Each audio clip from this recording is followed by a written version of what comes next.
Bonjour à tous, aujourd'hui on poursuit donc le concours général session de 2023, l'exercice 1, le fameux exercice sur les suites, s'intitulant « Soyons rationnels ». Il est question d'une suite, ici UN, qui va décrire l'ensemble des nombres rationnels strictement positifs. On avait démontré deux relations qui vont nous être vraiment indispensables pour la question 5, dont il est question aujourd'hui. La relation qui dit que U2n égale UN plus 1, que U2n plus 1 égale UN sur N plus 1, et on a montré, bien sûr, ça c'est le point de départ de tout ça, c'est que UN est un nombre rationnel strictement positif. Voilà, on va démontrer donc aujourd'hui que tout nombre rationnel strictement positif est égal à un terme de la suite UN. Première remarque, si on prend P et Q, un couple d'entiers naturels non nuls, eh bien si on peut fabriquer UN égale P sur Q, alors par la relation U2n égale UN plus 1, on peut fabriquer P sur Q plus 1. Ça veut dire que on peut rajouter autant qu'on veut d'entiers. On peut rajouter plus 2, plus 3, plus 4 en utilisant plusieurs fois de suite la même relation U2n égale UN plus 1. Prenons l'exemple de 26 sur 11. Alors, pour fabriquer 26 sur 11, autrement dit pour qu'un terme de la suite va à 26 sur 11, eh bien, je vais enlever en fait 1. 26 sur 11 moins 1, ça fait 26 sur 11 moins 11 sur 11, ça fait 15 sur 11. Donc si je veux fabriquer 26 sur 11, il suffit que je fabrique 15 sur 11. Et donc, en utilisant U2n égale UN plus 1, j'aurai 26 sur 11. D'accord ? Et en refaisant la même chose avec 15 sur 11, il suffit que je fabrique 4 sur 11 pour fabriquer en fait 15 sur 11, qui fabriquera lui 26 sur 11. Donc cette relation, elle permet ici en fait de transformer ici un rationnel avec un numérateur plus grand que son dénominateur en ici un rationnel en un numérateur plus petit que son dénominateur. Tout le monde est positif. Ça veut dire que maintenant on va s'occuper ici des fractions avec un numérateur plus petit que son dénominateur. Et on va regarder comment est-ce qu'on peut fabriquer 4 sur 11. Alors ça, c'est l'autre relation qui va nous le dire. Parce que si UN égale P sur Q, alors, eh bien, U2N plus 1 vaut P sur Q plus 1. Je mets tout au même dénominateur, ça fera P sur P plus Q sur Q, donc P sur P plus Q. Et revenons à notre 4 sur 11. 4 sur 11 pour le fabriquer. Eh bien, avec la remarque que je viens de faire, donc P sur P plus Q, eh bien, lui provient d'un P sur Q. Ça veut dire que là, si je fais 11 moins 4, ça me fait 7. Ça veut dire que le 4 sur 11, je peux l'obtenir si j'obtiens 4 sur 7. Parce qu'avec 4 sur 7, vous voyez, c'est P sur Q, je peux fabriquer un P sur P plus Q, c'est-à-dire un 4 sur 11. Et donc 4 sur 7, si je récidive, eh bien, le 4 sur 7, je peux l'obtenir si j'arrive à fabriquer un 4 sur 3. J'ai fait 7 moins, d'accord ? 7 moins 4, ça fait ici 3. Donc, ça veut dire que là, je peux faire du 4 sur 3. Alors 4 sur 3, problème, le numérateur est devenu plus grand. Donc là, je réutilise la première astuce, je peux l'obtenir 4 sur 3 si j'arrive à fabriquer 1 sur 3. Mais 1 sur 3, je sais le fabriquer parce que dans la suite des U, c'est notre U7. Vous voyez, ça c'est U7. Donc, j'ai réussi à fabriquer un tiers. Par conséquent, en utilisant donc le plus 1, c'est-à-dire le U2n égale UN, je vais fabriquer 4 tiers, c'est-à-dire que je vais faire U, donc 2 fois 7, 14. Ensuite, je vais fabriquer le 4 septième à partir de la relation U2n plus 1 égale UN sur UN plus 1. D'accord, donc c'est du U2n plus 1 qui m'attend ici, c'est-à-dire 2 fois 14, 28 et 1, 29. Je refais ça une deuxième fois. D'accord, 29 fois 2, 58 et 1, 59. Donc je peux fabriquer 4 onzièmes avec... C'est le U59, c'est le 59e terme. Et donc après, je rajoute 1. Je multiplie, j'utilise U2n égale UN plus 1. Ça sera U118.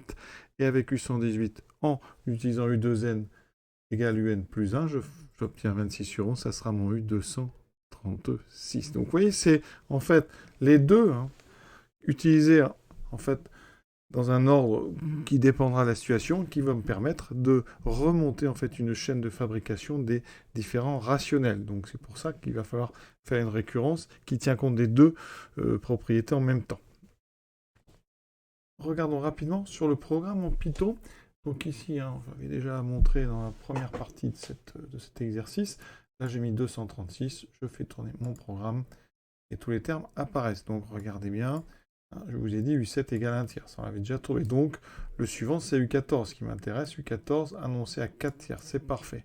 Ensuite on a fait U2n plus 1, donc ça fait U29. U29, le voici, égal à 4 septièmes. C'est bon. Maintenant, on allait chercher 2 fois 29 plus 1, donc U59. U59, voilà. Donc c'est bien le 4 sur 11. Ensuite, on a rajouté en utilisant le U2n, donc je vais chercher U118.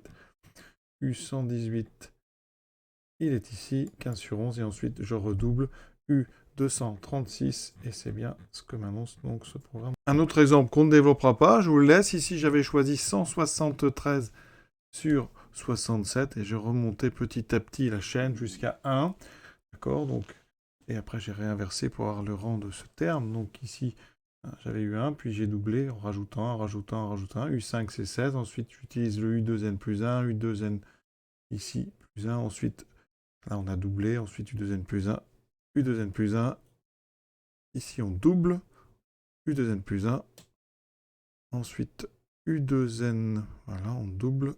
Et ici, on double. Et on obtient U4276. On vérifie sur Python, bien sûr.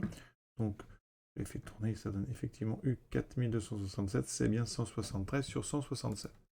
Donc, vous voyez qu'à partir de n'importe quel rationnel strict en positif, on peut, comme ça, avec finalement les deux, une alternance de U, donc 2n et U2n plus 1, utiliser ces deux remarques qu'on a fait pour remonter ici jusqu'à 1. Voilà, et ainsi montrer qu'on peut fabriquer tous les rationnels. Alors ça, c'est pas une démonstration, bien sûr, c'est juste une illustration.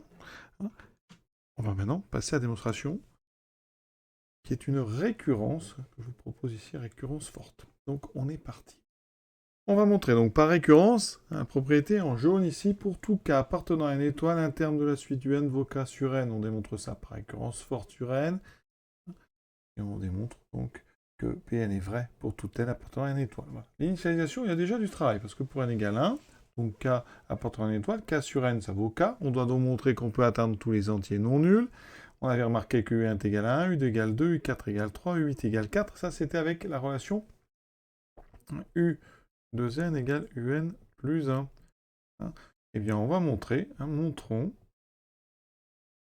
que, eh bien, U, donc, de 2 puissance, ici, k, alors, il faudra faire attention, parce que, ici, on va atteindre k, mais on a remarqué que pour k égale 0, ça faisait U1, ça ne marchait pas, il faut ici 2 puissance k va donner k plus 1. D'accord?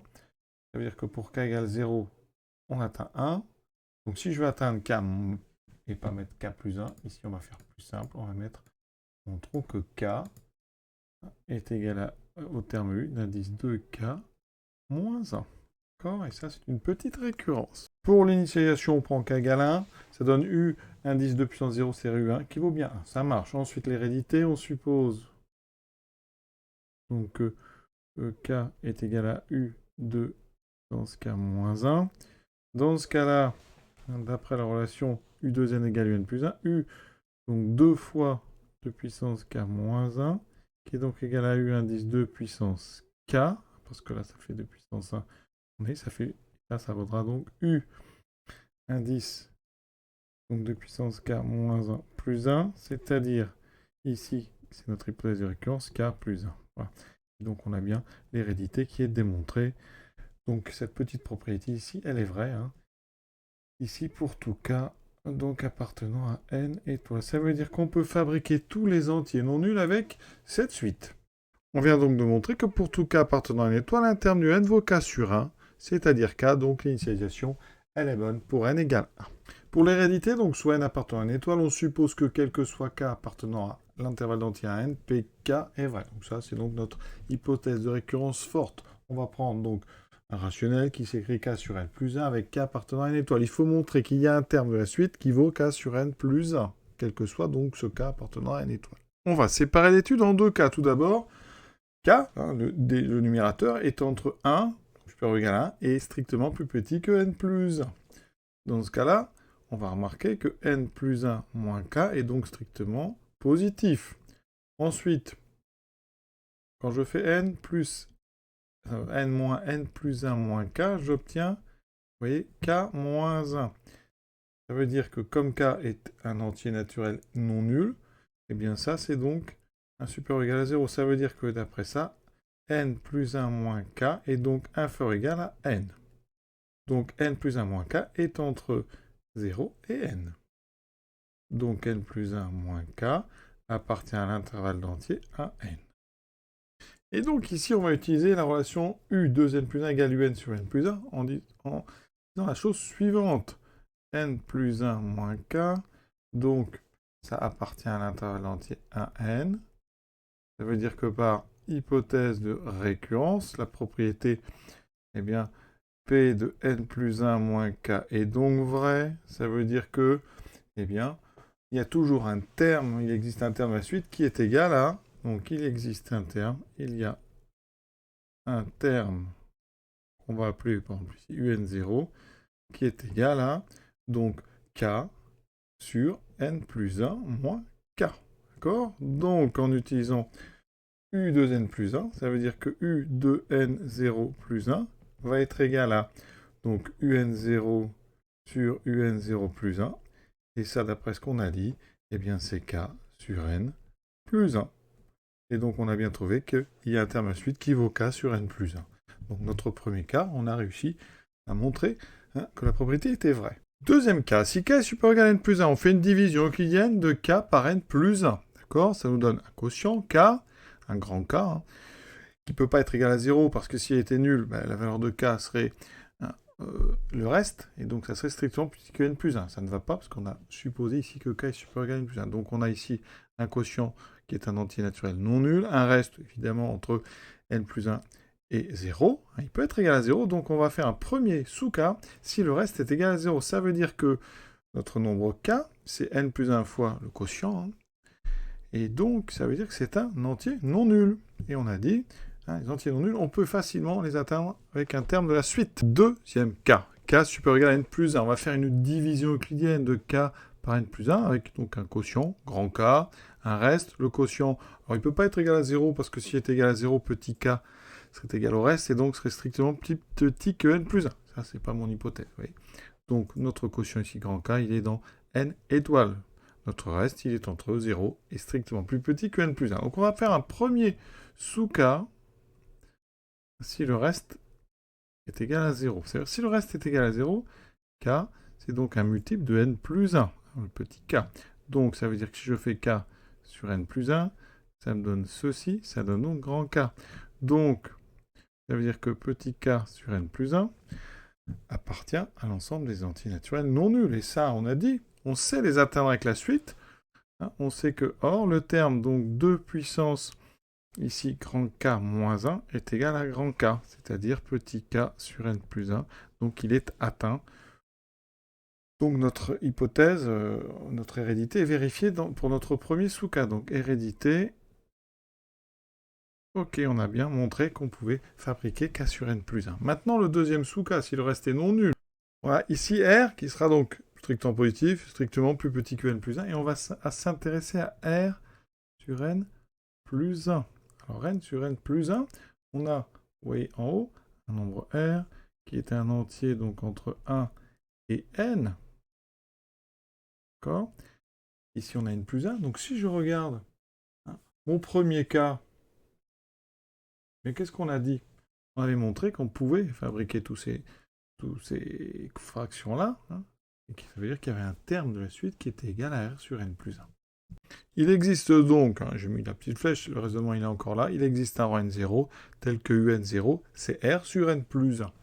Or, votre K sur n plus 1, si je divise, ça fait grand K plus R sur n plus 1. Donc pour fabriquer petit k sur n plus 1, il faut que j'ajoute grand K à R sur n plus 1. Mais ça, je sais faire. Je sais ajouter 1 grâce à la relation U2n égale UN plus 1. Il suffit de prendre le terme U2 puissance K moins 1 fois N0, qui va donner donc K plus R sur n plus 1, c'est-à-dire petit k sur n plus 1. Vous voyez, si grand K par exemple était égal à 1, ici, ça serait U de 2n0, qui vaudrait UN0 plus 1. Vous ajoutez 1. Si vous l'ajoutez 2, vous faites 2 puissance 2, etc. Enfin 2 puissance 1, puis après 2 puissance 2. On a vu comment ça fonctionne. Donc vous voyez qu'ici, eh bien, on vient de montrer qu'on avait réussi à atteindre K sur n plus 1. Donc notre hérédité, elle est démontrée aussi. Donc on a réussi dans tous les cas à revenir sur l'hérédité. Il y a quand même du travail, vous voyez. C'est un très bel exercice. Alors certainement un raisonnement peut-être qui est plus rapide ou plus simple que ça. Mais voilà celui que je vous propose avec le premier cas. Donc on s'occupe des nombres avec un numérateur k qui est entre 1 et strictement plus petit que n plus 1. Ensuite, un deuxième cas dans lequel on va séparer, vous voyez. Donc on a vraiment besoin de mélanger les deux relations u2n et u2n plus 1 parce qu'elles font partie d'un même tout. Et donc, par récurrence forte, on vient de démontrer que Pn est vrai pour tout n appartenant à n étoiles. Autrement dit, eh bien, n'importe quel rationnel strictement positif, donc sous la forme k sur n, avec k strictement positif et n strictement positif, eh bien, peut être atteint par la suite. Voilà, une très très belle question, vraiment assez difficile quand même. En tout cas, à rédiger, ça a été difficile, je vous le dis. Alors peut-être que si vous voyez des petites erreurs, soyez indulgents. On va pas faire la question 6 tout de suite, on la fera dans une prochaine vidéo, parce qu'encore une fois, il y a du travail. L'unicité, elle est pas si simple que ça à obtenir. Donc je vous souhaite une bonne fin de journée et à bientôt. En espérant bien sûr que ça vous ait plu, que vous ayez compris ce que j'ai fait.